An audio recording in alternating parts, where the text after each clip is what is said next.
Hey, Matt. Oh my god.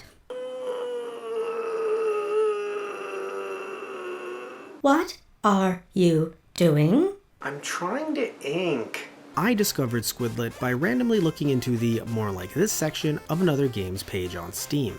Thank God I looked there. Squidlit is adorable. Look at this thing. Look at it. Look at it. So Squidlit came out on Steam on March 2nd, 2018.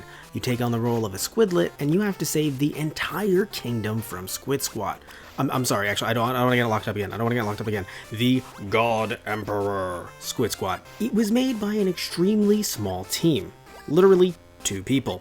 The art style is fun and unique, and if cute could kill, then this couple could be tried for murder. The controls are really easy to pick up. You move left to right with the directional buttons, jump by pressing A or B, and you can also use those buttons to shoot ink at enemies below you by double clicking, and in doing so turning it into a double jump. You talk to characters by pressing up, and do a cute little dance to greet characters by pushing down. You can greet any character this way. Anyone. Unless of course they're trying to attack you, in which case you should definitely hit them with some ink. It might take some getting used to because your initial thought, if you're like me, is, oh, I'm just going to jump on top of them. That will not work. You will lose health. Ink them. Ink them hard. The best thing about this game, for me, is that it has controller support. Playing this with a PS1 controller made this a lot easier than using my keyboard. The layout is pretty much the same, difference being that you can press X, yes, X, or circle to jump/shoot ink. As you can already tell by the aesthetic, the game is trying to emulate the original Game Boy palette. I don't really have any nostalgia for this palette because my handheld memories start at the Game Boy Color, but I'm aware of the original Game Boy to where I can note that it emulates it well. The game is rather short, only clocking in at a little over an hour, but there still are a lot of cool mini-bosses before you take on the God Emperor themselves.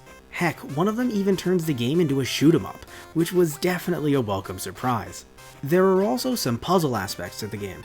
Most of it is very straightforward, with characters outright telling you what to do next, but when it comes to mini-bosses, some may not be as cut and dry as they seem. My only problem with them is the lack of a health bar, so I don't really know if I'm doing any damage or not.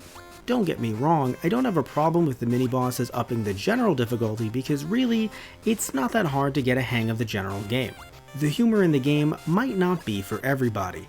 I was cracking up when seeing what some of the NPCs had to say, but if it's not your cup of ink, a lot of the comedic interactions in the game are not required to advance. The music can get repetitive, but it's hard for me to look at that as a negative, because it's good music.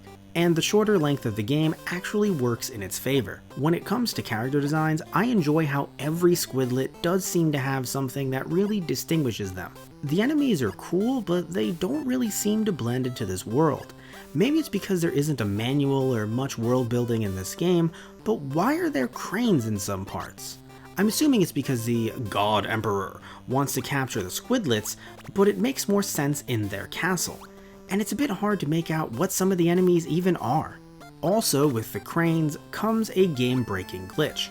Thankfully, I can reset the game from the main menu, and it takes me back to the start of the area. That is a plus side for me personally. I don't think it's hard to lose your entire health bar, known as a muffin bar here, but I do like that I'm not forced to start at the beginning.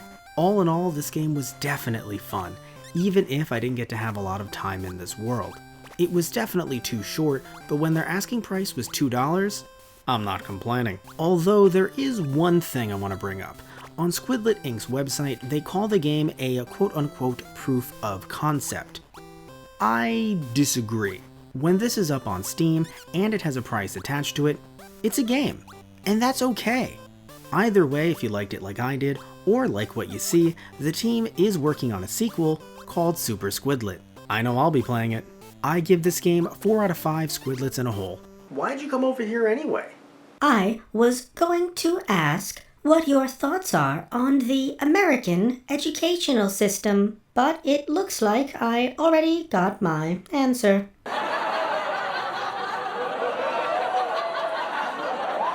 If you like videos like this and you want to help keep things going, you can donate to our Patreon. There are a plethora of tiers that help keep the lights on, and that can help us tailor our content to your liking. All you gotta do is check out patreon.com/tgproductions today.